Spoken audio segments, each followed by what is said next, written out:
जय हिंद। पॉलिटी में आप अक्सर सुनते होंगे कि आईपीसी की धारा, सीआरपीसी की धारा क्या होती है। आप सुने होंगे धारा और अनुच्छेद में क्या अंतर होता है, जज और मजिस्ट्रेट क्या होते हैं साहब। अभी एक बात चल रही है कि समान सिविल संहिता, हिंदू मुस्लिम के लिए एक सेम कानून, इस सब के बारे में हम समझते हैं। देखिए, सबसे पहले आता है संविधान। हमारा संविधान, इंडियन जो कॉन्स्टिट्यूशन है, इसे कंप्लीटली लागू किया गया था 26 जनवरी 1950 को। इसलिए 26 जनवरी को गणतंत्र दिवस, रिपब्लिक डे के रूप में मनाते हैं। उस दिन हम रिपब्लिक हो गए। रिपब्लिक का मतलब होता है जो राष्ट्र का प्रमुख है, जैसे हमारे राष्ट्रपति हैं, उनका कभी भी चुनाव होगा वो वंशानुगत नहीं आ सकते हैं। तो जब किसी राष्ट्र के प्रमुख का चुनाव हो, वह वंशानुगत ना हो, तो उसे हम रिपब्लिक कहते हैं, गणतंत्र के नाम से जानते हैं। तो हम लोग गणतंत्र में आते हैं। ये जो हमारा संविधान है, इसमें हर चीज़ें नहीं लिखी गई है, इसमें मेन चीज़ें लिखी गई हैं। लिखी गई है कि देश कैसे चलेगा, मतलब केंद्र सरकार कैसे शासन करेगी, कहाँ कहाँ उसके अधिकार होंगे, राज्य कैसे चलेगा, कौन सी ऐसी चीज़ है जिसमें सेंट्रल गवर्नमेंट काम करे। जैसे देखिए, रेलवे सेंट्रल गवर्नमेंट के पास है, जबकि रेलवे में राज्य सरकार कुछ नहीं कर सकती है, पोस्ट ऑफिस में नहीं कर सकती है, बैंक में कुछ नहीं कर सकती है। जो बैंक आपको चेन्नई में मिलेगा, वो बैंक आपको यूपी में भी मिल सकता है, बिहार में भी। सबके नियम कानून एक जैसे रहेंगे। तो वो इसी संविधान में लिखे गए हैं। ये इसमें सरकार कैसे चलाएगी, कैसे राष्ट्रपति शपथ लेंगे, प्रधानमंत्री लेंगे, किसकी कितनी शक्ति होंगी, एक सामान्य विधायक या सांसद की कितनी शक्ति होगी, ये सारी चीज़ों की चर्चा इसी संविधान में किया गया। इसमें नागरिकता की भी चर्चा है कि कौन हमारे यहाँ का नागरिक है, और नागरिक होने के नाते उसे कौन कौन से अधिकार हैं, कौन है जो रह सकता है लेकिन नागरिक नहीं है, हमारे कौन से अधिकार हैं, कब वो अधिकार छीने जा सकते हैं, इसमें नया कानून कैसे बनाया जा सकता है, वर्तमान कानून को कैसे हटाए जा सकते हैं, यानी इसमें संशोधन कैसे किया जा सकता है। ये सारी की सारी चर्चाएं इसी संविधान में है। कोई भी कानून आप हिंदुस्तान में बना सकते हैं, लेकिन उस कानून का जो आधार रखा जाता है, उसमें आप ऐसा नहीं बना सकते जो इसमें मना किया है आप वो बना देंगे।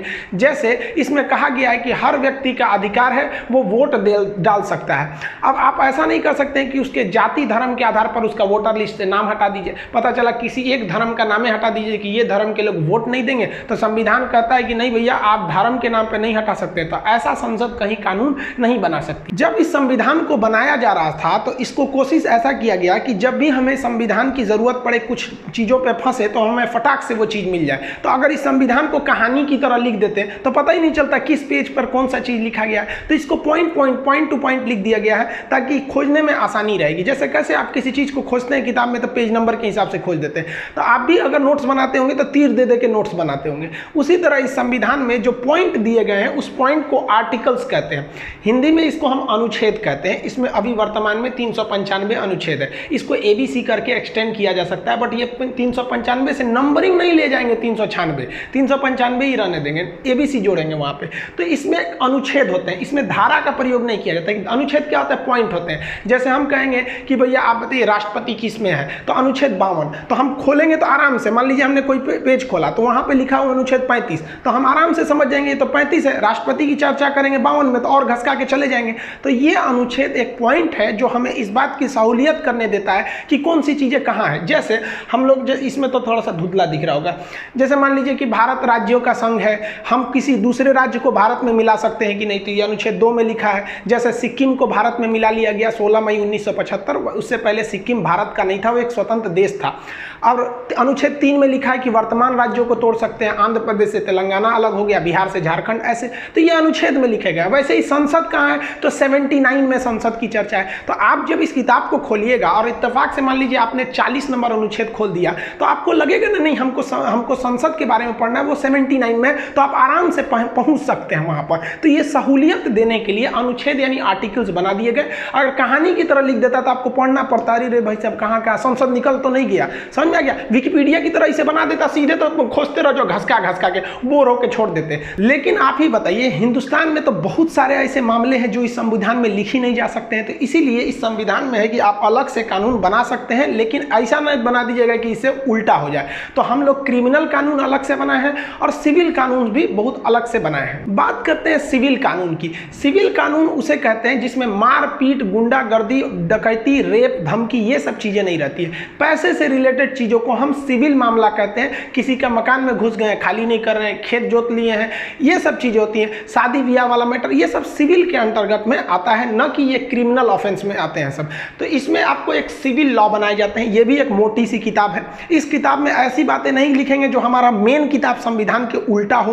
तो ये सिविल कानून कानून है। इसके अलावा और भी कानून होता है, प्रॉपर्टी कानून, कि कौन सी प्रॉपर्टी किसकी होगी। जैसे होता है ना कि अगर हमने कोई ज़मीन खरीदा है तो मेरी इच्छा पे डिपेंड करता है कि हम अपने बच्चों को वो ज़मीन देंगे कि नहीं। मान लीजिए मेरे 2 बच्चे हैं तो हम चाहेंगे कि एक को सब दे दें, चाहेंगे तो कोनों को नहीं देंगे, किसी अनाथ आश्रम को हम दे देंगे।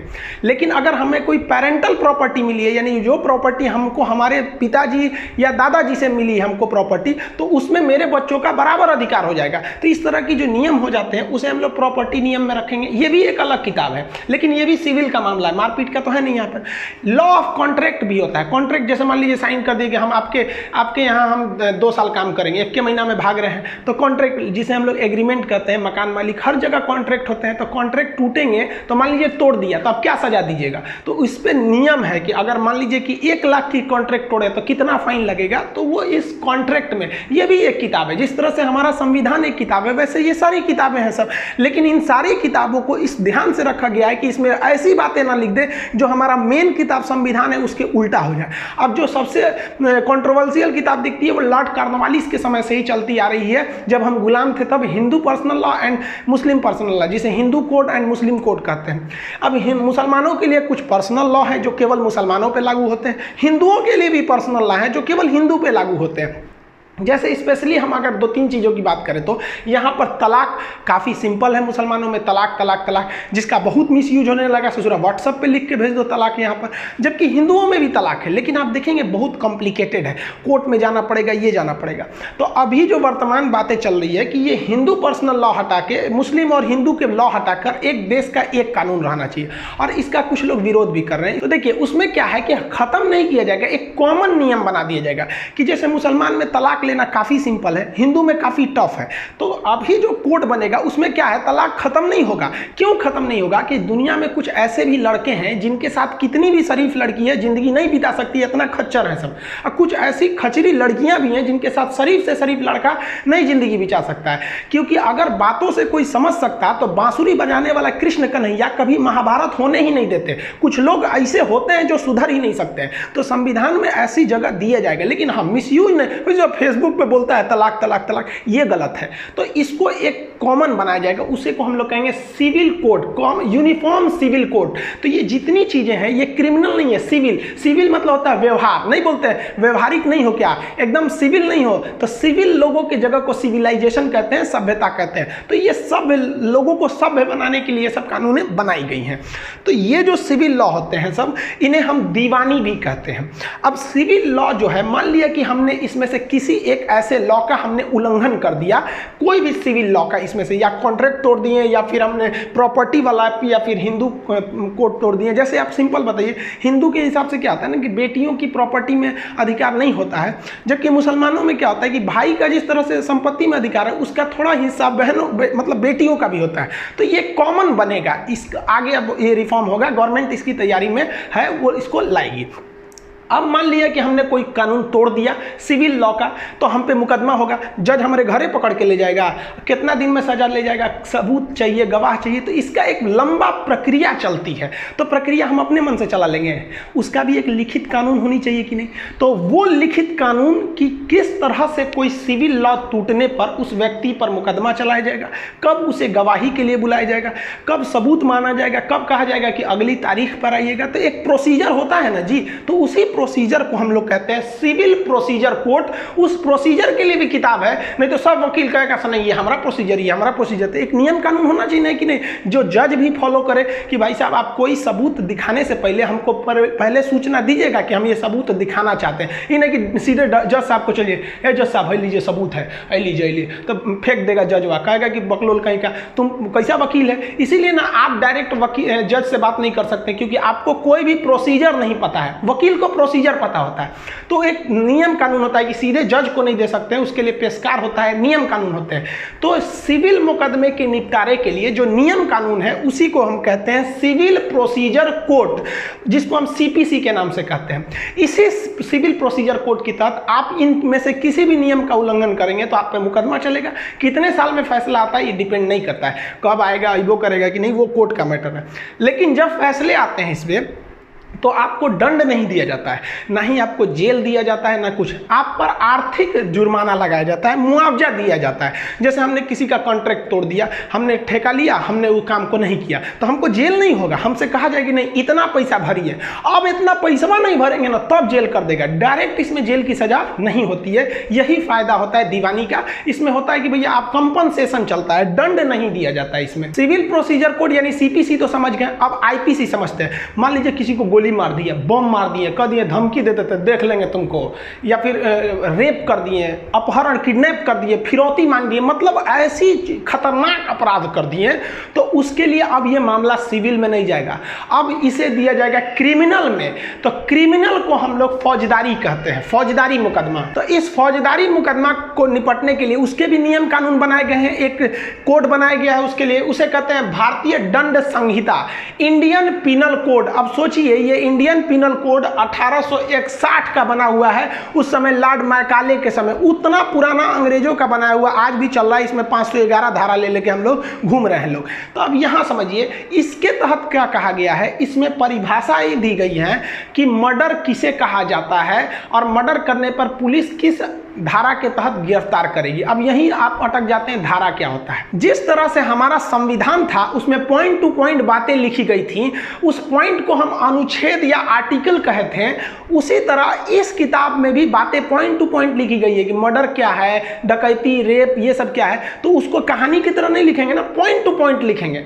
तो इस इंडियन पिनल कोड यानी आईपीसी की जो पॉइंट है, उस पॉइंट को हम धारा या अनुच्छेद ना बोलकर सेक्शन बोलते हैं। सेक्शन को हिंदी में हम कहते हैं धारा। यानी संविधान में हमें कोई चीज खोजनी है तो क्या कहेंगे, अनुच्छेद खोजो, तो आर्टिकल खोजो।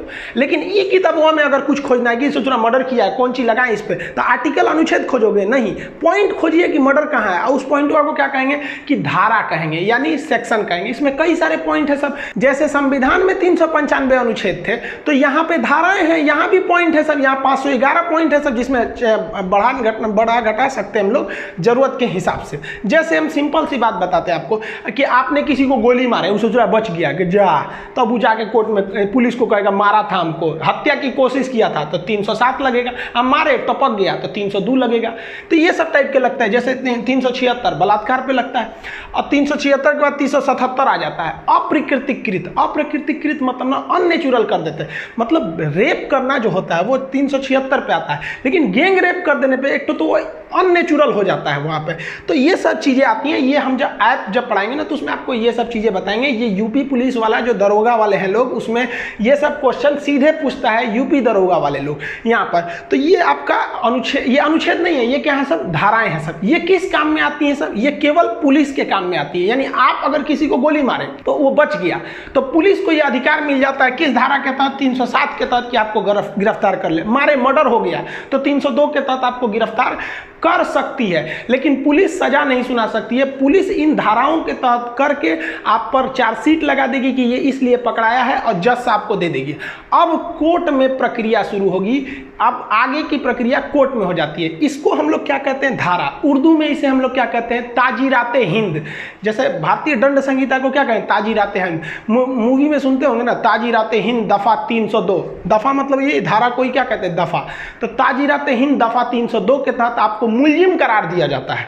तो मुलजिम करार दिया, अब आपको सजा सुनाएगा कि कितने साल की आपको सजा सुनाई जाती है। तो आईपीसी केवल आपके अपराध की परिभाषा है, और वो पुलिस को यह अधिकार दे देता है कि इस आईपीसी यानी इस धारा के तहत आप गिरफ्तार के लिए। संहिता का मतलब होता है नियम कानून।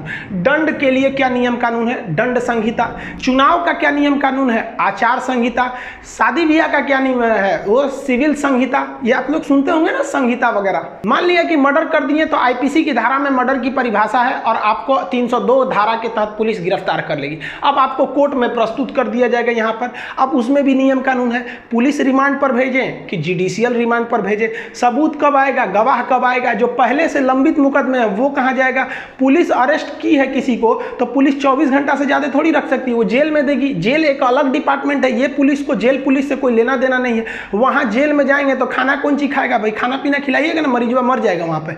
तो कोर्ट ससुरा जो क्रिमिनल को लेके आती है, वो क्रिमिनल के लिए भी एगो अलग प्रोसीजर अपनाना पड़ता है कि कब ये सबूत देगा, कब इसको गीता या कुरान पे कसम खिलवाएंगे, कब इसको भेजेंगे, कब इससे पूछेंगे। तो एक प्रोसीजर है ना जी। 4-5 साल मुकदमा चलता है, तो बहुत कम बोले 4-5 साल मुकदमा, 30-30 साल मुकदमा चलता है। तो मुकदमा जो जैसे हम लोग ने सिविल मुकदमे के लिए सिविल प्रोसीजर कोड अपनाए थे, उसी तरह क्रिमिनल मामले के लिए क्रिमिनल प्रोसीजर कोड अपनाएंगे, जिसे हम लोग कहेंगे CRPC। उसको हम समझे, CRPC जो होता है वो कोर्ट के काम में आता है, प्रोसीजर जो भी होते हैं वो कोर्ट के काम में आते हैं। ऐसे आपने सुना होगा मूवी में, हम तो रियल में देखे हुए हैं। देखिए ये दूसरे का फोटो नहीं है, मेरा ही है। स्टूडेंट्स की लड़ाई के लिए ना हम लोग बहुत बार जेल गए। देखिए पहले क्या था कि आदमी ऑफलाइन पढ़ाता था, तो बिहार भर के लड़के जानते थे लोग यहाँ पे। अभी क्या है कि लॉकडाउन की वजह से आपको मजबूरी में यूट्यूब पे आना पड़ गया। हम लोग तो लॉकडाउन नहीं रहता तो कभी हम यूट्यूब पे भी नहीं आते, तभी तो पूरा इंडिया के लड़के जान गए। और इंडिया के लड़के जान गए तो हम लोग कोई पूरी इंडिया की समस्या समझ गए कि भाई साहब जो समस्या बिहार यूपी के स्टूडेंट के लिए ना, पूरी इंडिया के लिए है। तो अब तो हमको लगता है भाई पूरा इंडिया वालों के लिए लड़ना पड़ेगा। अब देखते हैं कितनी बार जेल जाना पड़ेगा। कई बार तो जज पहचान गए थे, सोचिए तो कि बार बार चला आता है यहाँ पे। तो हम लोग कोई बहुत भयंकर मर्डर तदर के केस में नहीं गए, स्टूडेंट के मांग के लिए चले गए। अब सरकार बातें नहीं सुनती है। नीतीश कुमार को देखिए, कोरोना की वजह से कह रहे हैं कि नहीं ग्रेजुएशन सर्टिफिकेट लाइए पूरा पास का 3 साल का, तब हम दरोगा का फॉर्म भरने देंगे। गलती बात है ना। अब हम यही ऑफलाइन में रहते तो उखाड़ देते, पटना में पूरा बवाल करते, नीतीश कुमार उठा के भेज देते जेल में। फिर हमारे ऊपर लगता क्रिमिनल प्रोसीजर कोर्ट, क्रिमिनल है सचुरा, पूरा भयानक भीड़ उठा के लाया है कि क्यों आपने ग्रेजुएशन मांगा। कोरोना की वजह से सबका ग्रेजुएशन अटका हुआ है। ऑफलाइन रहते तो अभी तक जेल में हम चल गए रहते।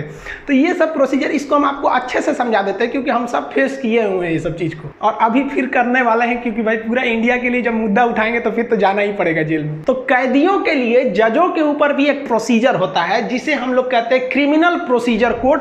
क्रिमिनल को शॉर्टकट में CRP मतलब प्रोसीजर, C से code, criminal procedure code CRPC होती है। इसमें भी अनुच्छेद नहीं प्रयोग किया जाएगा, इसमें भी धारा या सेक्शन किया जाएगा। अब मान लीजिए कोई आदमी जेल में है, अब दरोगा आके कहेगा कि जज साहब हम इसको पुलिस रिमांड पे लेना चाहते हैं, तो जज झाड़ देगा चट्टा कहीं का, जब अरेस्ट किया था तब क्यों नहीं पूछा था इससे पूछताछ करने के लिए। अब हम इसको न्यायालय के अंडर में आ गया, अब ये जुडिशियल रिमांड पर है, न्यायिक रिमांड पर है, अब तुम नहीं ले जा सकते हो, अब इसको जेल में रहने दीजिए। जेल में कोई नहीं पीटता है, जेल तो एकदम आराम की जिंदगी होती है। जेल में क्या, अब हम आपको पूरा बताएंगे जेल में कैसे खाना मिलता है, कितना टाइम पे मिलता है, कितने पैसे मिलते हैं, A to Z बताएंगे एकदम बढ़िया से, आप टेंशन नहीं लीजिए। जेल में तो कोई दिक्कत नहीं है। सचुरा कभी कभी इस क्रिमिनल प्रोसीजर कोड में यह भी बात है कि पुलिस जो है अगर इन्वेस्टिगेशन में आपको पूछताछ के लिए मांगना चाहती है तो कोर्ट से कहेगी कि जज साहब जो कैदियां आपके पास है ना, आप जो जेल में भेजे हैं न्यायिक हिरासत में, उसको जेल से मंगाकर पुलिस रिमांड पे भेज दीजिए। और जिन ससुरों को जुडिशियल रिमांड से जज बुला के पुलिस रिमांड पे भेजेगी, उनको जो धोएगा सब ना, उनका कोई हिसाब नहीं, बहुत बढ़िया से धोएगा सब। और उसके बाद जज के पास आएंगे ना वापस, तो जज पूछेगा पिटाए नहीं ना थे, कहेंगे नहीं, और जहाँ कह दिए आप हाँ, तो जज तो पुलिस को वहीं पे गरिया। जज का पावर इतना होता है ना कि DM SP को वहाँ पे उल्टा सीधा बोल देते हैं सब। हम अपने आँख के सामने देखें, उनका पावर बहुत होता है। तो वो आपको पीटेंगे सब, कहेंगे सर कि कोर्ट में बोलना मत, अब बोल दिए तो फिर तो बढ़िया से पीटेगा सब। तो ये एक प्रोसीजर होता है ना पुलिस के बाद। देखिए क्रिमिनल को सबसे ज़्यादा अगर कोई डिफेंड करता है ना तो कोर्ट करती है, आराम से जाता है सब। बड़का बड़का क्रिमिनल जो हैबिचुएटेड हो जाता है सब 1-2 बार, वो कहता है सब पुलिस वाले क्या कौन सी नौटंकी की है, चार्जशीट लगा के कोर्ट में भेजिए। जानता है कोर्ट में जाएंगे, कोर्ट कर देगा हाँ जेल में भेजो, और पुलिस को कहेगा उसको जेल में रहने दीजिए, आप जांच पड़ताल करिए। जांच में पता चल जाएगा क्राइम है तो कह देगा हाँ आप 3 साल जेल में रहिए, जाइए जेल में खाना खाते रहिए, 3 टाइम मिलेगा। ओवरऑल आप समझिए यहाँ पर हम जो एक सबसे बड़ी जो किताब है वो है संविधान। संविधान में जो पॉइंट टू पॉइंट बातें लिखी गई हैं उसे अनुच्छेद या आर्टिकल कहते हैं, 395 है। इस संविधान के अधीन सारी किताबें आती हैं, सुप्रीम कोर्ट हो गया, पुलिस हो गया, कुछ भी हो गया इसी संविधान के अंडर आएंगे। इससे बड़ा कोई नहीं है इस देश में, यही सबसे बड़ा है। अब इसमें जो है सिविल लॉ है, जो दीवानी मामले हैं, उसमें मुस्लिम लॉ है, हिंदू लॉ है, कॉन्ट्रैक्ट लॉ है, कई ठो हैं। इनको निपटारा के लिए आपके पास है सिविल प्रोसीजर कोड, दीवानी मुकदमे। इसमें पेपर तगड़ा है जीत जाएंगे, पेपर तगड़ा नहीं है तो हार जाएंगे। अब आता है क्रिमिनल वाला, कोई गड़बड़ सड़बड़ काम किए हैं तो पुलिस किस तरह से गिरफ्तार करेगी, तो IPC इंडियन पिनल कोड ताजीराते हिंद के तहत गिरफ्तार कर लेगी। लेकिन पुलिस सजा तो दे नहीं सकती है, ये हैंडओवर कर देगी कोर्ट को। अब कोर्ट में एक प्रोसीजर चलेगा मुकदमा चलाने का, तो उसे कहेंगे क्रिमिनल प्रोसीजर कोड, CRPC कहेंगे। समझा गया कि नहीं आएगा। इन किताबों में भी कुछ कुछ चीज़ें पॉइंट टू पॉइंट है, उस पॉइंट को हम सेक्शन, धारा या दफा कहते हैं, जबकि इसके पॉइंट्स को हम आर्टिकल्स कहते हैं। अब बहुत से चीज़ें होती हैं, जैसे पुलिस स्टेशन में FIR लिखवाना है, या फिर आपको सनहा लिखवाना है, या फिर आपको 0 FIR लिखाना है। किसी का 20 रुपये का सिम कार्ड गिर गया तो FIR नहीं लिखते हैं सब, लेकिन उस सिम कार्ड से मिसयूज हो जाएगा तो आप फंस जाएंगे। तो इसके लिए आपको NCR लिखवाना पड़ेगा। वो क्या चीज़ होता है इसको समझा देंगे। ये पुलिस रिमांड कैसे लेती है, ये चार्जशीट उर्शीट लगा के जेल में भेज देती है, जेल में कितने टाइम पे खाना मिलता है, कितना पैसा मिलता है, क्या क्या सुविधाएं मिलती है, क्या बाहर से लोग हमसे मिलने आ सकते हैं, बाहर से खाना मंगा सकते हैं कि नहीं मंगा सकते हैं, इसमें हमको वर्दी ड्रेसवा तो ऐसे नॉर्मल जाइएगा तो यही कपड़ा पे छोड़ देता है ऐसा, एकदम परमानेंट हो गए कि नहीं भैया ज़्यादा दिन रहने वाला है तभी आपको नंबर देगा, नहीं तो सबको नंबर नहीं देता। जिसको नंबर दे दिया समझिए कि सीनियर है। इसके अलावा आप देखेंगे कि जज और मजिस्ट्रेट होता है। कभी कभी आपको जज के पास ले जाया जाएगा, नॉर्मल मैटर है तो मजिस्ट्रेट के पास ले जाएगा। इसमें क्या अंतर होता है जज और मजिस्ट्रेट में? जज में भी देखते होंगे, जज होते हैं एक तो जस्टिस होते हैं, एक न्यायाधीश होते हैं, एक दूसरा न्यायमूर्ति होता है सब। और यहाँ तो इस चीज को तो समझना जरूरी है कि आपका केस समन वाला केस है कि वारंट वाला केस है। और इसमें अंतर नहीं समझेंगे ना तो उठा ले जाएगी पुलिस, फिर बढ़िया से धोएगी आपको। तो आई होप जो धारा, अनुच्छेद, ये सब चीज थे IPC CRPC आप समझ गए होंगे। नेक्स्ट वीडियो में हम ये सब चीजें आपको समझा देंगे। इसको लिखने के लिए PDF जो ऐप पर जब हम आपको पॉलिटी पढ़ाएंगे कंप्लीट, तो उसके लिए हम आपको PDF प्रोवाइड कर देंगे, वो लिखने की जरूरत नहीं पड़ेगी। मिलेंगे नेक्स्ट वीडियो में, तब तक के लिए जय हिंद।